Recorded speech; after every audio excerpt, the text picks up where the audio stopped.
Yo, what's up? My name is Nick, this is the CRYPTUS channel, and today we're answering the most common questions asked in the crypto community and on our channel. Let's go. Also, if you liked the video and you did feel that you got some value out of it, please feel free to subscribe to the channel because I really appreciate it, and also leave a like down below because this will help push the video further up so more people see it, because as you've seen, not really many people are watching our videos right now, and we'll be really grateful if the amount of viewers and likes there will be a little bit higher. So thank you for that in advance. And we're moving to the video. Answers. Considering the altcoins for potential huge gains, like where you see this 50x in price, 100x and even more, you need to understand that most of the time, not always of course, they're being pumped after basically the bull cycle hits really hard in, and the most fundamental crypto is up, because this money of selling off this crypto is being pumped into the lower altcoins. So right now we don't feel this is the best time to buy low cap micro projects, basically because there is a huge potential of them not even going up again, just dying off in the coming bear market. So what we're doing right now is buying Bitcoin, we're buying Ethereum. What we're buying else, we're buying Atom as a really fundamental layer 0 blockchain for other blockchains. Same goes for Polkadot, because this is basically the same technology as with Atom, just it's yeah, it's a little bit different. On Atom, developers basically have more freedom in designing their blockchains, and on Polkadot you've got these good cross parachain communication system. What else are we buying from the fundamentals right now? Cardano is a good thing because they're having an update in the testnet coming out really soon, and if everything goes good, if the market lets them, it will also go out on the mainnet. So I think to buy now and sell right before the update. Of course, projects as layer 2 is Polygon are also really fundamental, and we're also holding them in this market right now to sell them later when they make again these 10, 15 and more X's. Of course not hundreds, because it's more fundamental coin and you can pump them up so hard, but still this is something that will not die off in the bear market and will bring us gains in the future bull market. To name also some other fundamental coins, of course, this is Glimmer, which connects Ethereum and Polkadot ecosystems. This is also something for the next bull cycle. And of course, it's Avalanche, and you name it, all these top blockchains which have a working ecosystem already right now. So this is what we're holding right now. And considering the low cap gems, in our opinion, the best time to invest in them, the best time to buy them is already on when the bull market has started, because once the liquidity is being pumped over or flown over to the lower cap altcoins, to the basically good projects, this is the time you need to invest. So they don't die off during the bear market, but just when the bull market actually hits, you're investing in them. So this is our strategy for the next like 1 or 2 years. We're going only to be holding on fundamental coins, farming them, maybe staking them inside the blockchain with the validation, and then when the time is right, we're of course going to inform you what low cap gems we're looking after in the next moment. Considering the best stablecoins so they don't depeg from the US dollars and you actually keep the amount of dollars you invested in and you bought the stablecoins, best anyone can do is actually an educated guess based on the facts, based on the FUD, which is being played off on the internet and stuff like this. So what we're doing with the team and me personally, we have 3 stablecoins we're diversifying between right now. And yeah, diversification in stablecoins is the king. So we're having about 60% of all stablecoins in USDC. We're having 20% of our stablecoins in USDT, because there's a lot of FUD about USDT going on, and who knows, maybe they are going to play out something and depeg it maybe for some time or maybe permanently. This is something nobody can know, but just to keep it safe, we're having a low amount of our funds in USDT, and when we need to trade something to USDT or for USDT, we're just buying USDT for USDC and basically making the trade. And the next 20% is in BUSD, because it's also a really good backed stablecoin from Binance, and basically yeah, this is our choice. It's BUSD, it's USDT, both 20% each, and 60% in USDC.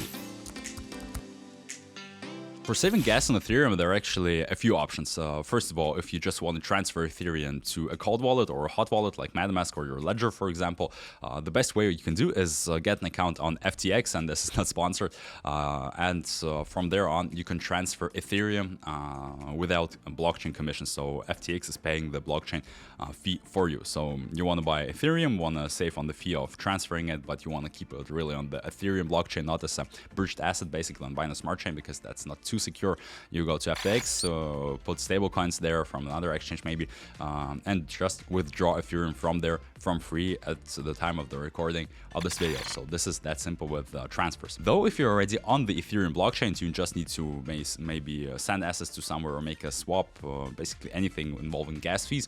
There is one important thing you can do. Depending on which wallet you're using, the settings might be placed in different places, but we're using MetaMask for Ethereum, linked with our ledger.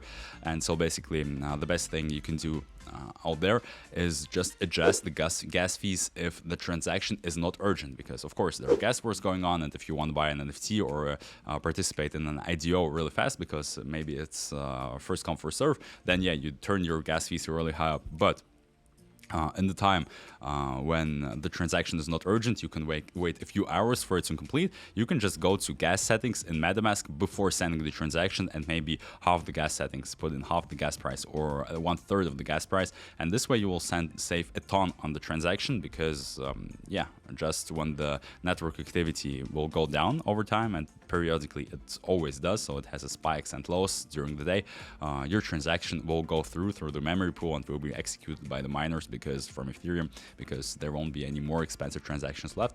So this is actually on the blockchain the only way to save on gas fees. Basically trade your time and the execution time for the transaction against a lower fees for executing it.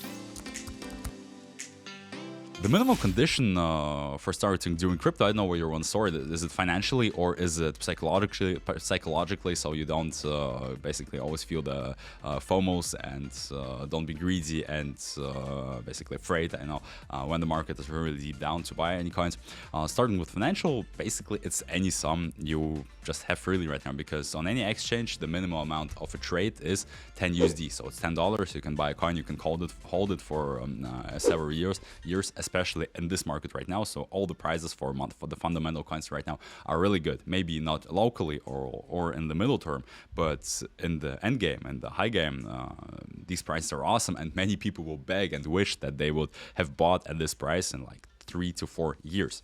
So just buying coins, any amount of free cash you have got. Considering other activities, like for example IDOs or different NFT sales, I think a good amount to go with just from the start is about $500 to $1,000. So this is the minimum amount you want to have to fill the allocation you're getting for any activities in the project.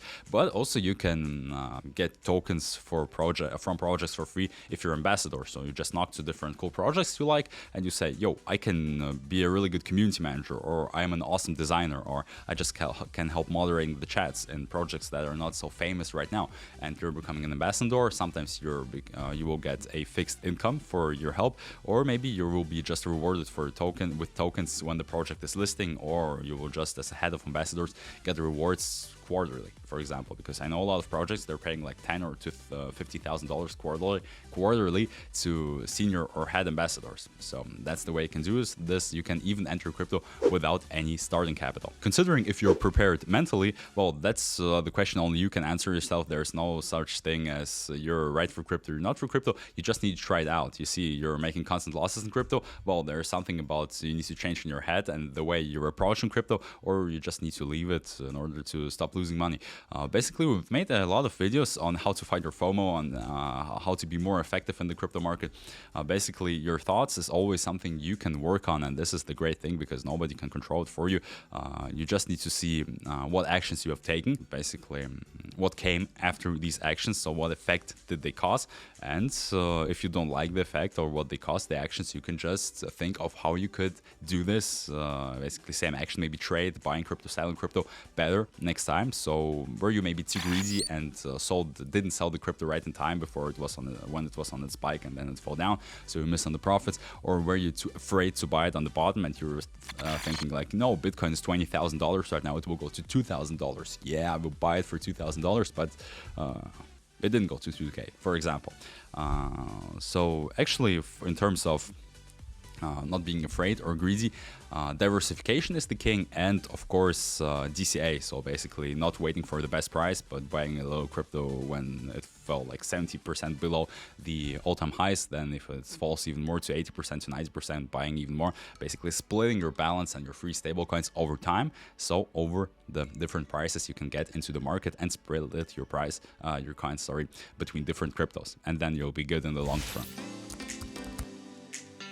Top 3 mistakes that I personally made for myself, or I now recognize that I did when I just started crypto back in 2017, 2018.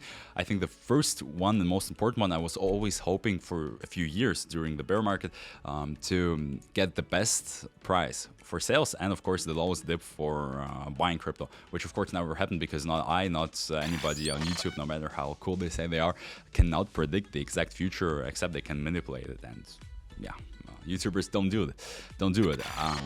So the biggest mistake for me was basically not DCAing into crypto, but always reserving my stablecoins to buy it at an even better price. And of course, often I missed the opportunity and I had to buy it even higher than I could originally, because I was always waiting for a better opportunity to buy.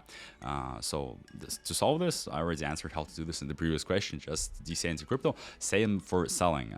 I was always waiting for the best highest point to sell the crypto. Of course, this never came, because again, I didn't know when the highest point was, and I was ending up selling my crypto much cheaper. Not that I bought it, but then I could have sold it. So right now, as the rule of thumb for me, when crypto falls, I'm buying it. When crypto is rising, I'm selling it proportionally. So basically, crypto rises like about 2 times, I sell about 30% of my portfolio, and then I always do this. So that way, I'm always in the market when the crypto is rising, and I'm always in the market when the crypto is falling with stablecoins. Next thing I learned for myself is to fix profits. Basically, not only just sell the profitable stablecoins, but take money out of the crypto market and turn it into real world things. Either spend it on your surroundings, on yourself, or anything other, because as long as your numbers are here on the screen, these are just numbers and they don't influence your life at all. It doesn't matter how many zeros behind on your wallet you have in different coins, stable coins, cryptos, tokens, doesn't matter. So keep in mind that rewarding yourself with maybe a small percent of your income is always a good idea, and the goal is not to be the, I don't know, have the thickest wallet in crypto in the world, because don't compare to anyone. Just make the things that go with you and make yourself happy. This is, I think, the most important one, because crypto is just an instrument for getting the resources you need in real life. I think the next mistake is watching news, not as on TV, but listening to crypto news, listening to other people, what they have in mind regarding crypto, because the majority of people is always wrong. Same with the news. If the news are being published, they're just being published to direct the thinking of the masses into the basically wrong direction, because the masses always lose to the manipulator, to the few people who have basically the most coins on the chain, who do with the price anything they want. And basically how to solve this, just invent a strategy or work on a strategy step by step which works for you. It doesn't have to be the best strategy, but it has to be a working strategy, a good one. So I think listening to news, listening to predictions, and basically working by this news and predictions is a huge, tremendous mistake which you should always evolve. And basically, some people say work by the opposite of what the masses do. Sometimes it's correct, but it's always hard to evaluate what the masses are thinking, because you're always limited to the certain amount of people you can talk to or chat to from your circumstance, from the people surrounding you. So yeah, I tend not to listen to news, not to read Twitter if it's any opinions, but of course you always need to read the white papers of the projects or understand how they work. Basically separate the facts from the opinions. This is important for me. Last but not least, I'm using 2 apps, or I know 2 apps for tracking my portfolio in crypto of my investments, but 2 apps and 3 possibilities. So first one being the former Blockfolio. Basically, now FTX has bought the app, and it does have some really good functionality to track your crypto. Then I've come across the other app. I'll tell you how it's called in a second. It's called Dropstab.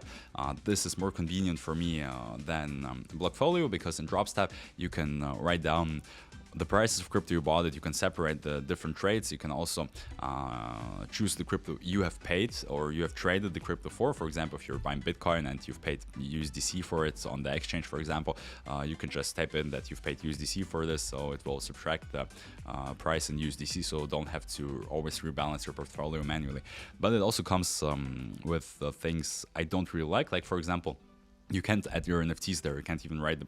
Actually, you can add custom tokens there, write the price, but it's really hard to do so. So I tend to move away from drops tabs, and I just made myself an Excel spreadsheet where I separated it into different coins and tokens I'm holding right now, different stable coins I'm holding right now, divide this in percentile ratios of my portfolio, and my NFTs, which I'm holding for participating in certain projects, like I know Genopass, for example. And yeah, so for me, the best and overlookable thing where you can track your crypto is an Excel spreadsheet you did for yourself because you know your needs the best. But if you would just don't want to spend your time on doing an Excel spreadsheet, just basically start tracking crypto right now. In a second, just download Dropstabs. It's a really good app for doing so. And that's actually it for the questions today. I wanted to keep it as short as possible, but to give you the most info I could. So if you have any specific questions, maybe on a project or on a coin or to the market situation, anything you're interested in crypto, feel free to write it down in the comments below, and we'll make sure to include your question into the next video with a detailed answer from me and our team. And thank you for watching. Have an awesome day. Consider subscribing to the channel because I really appreciate it. We all really appreciate it. And thank you so much. Bye bye.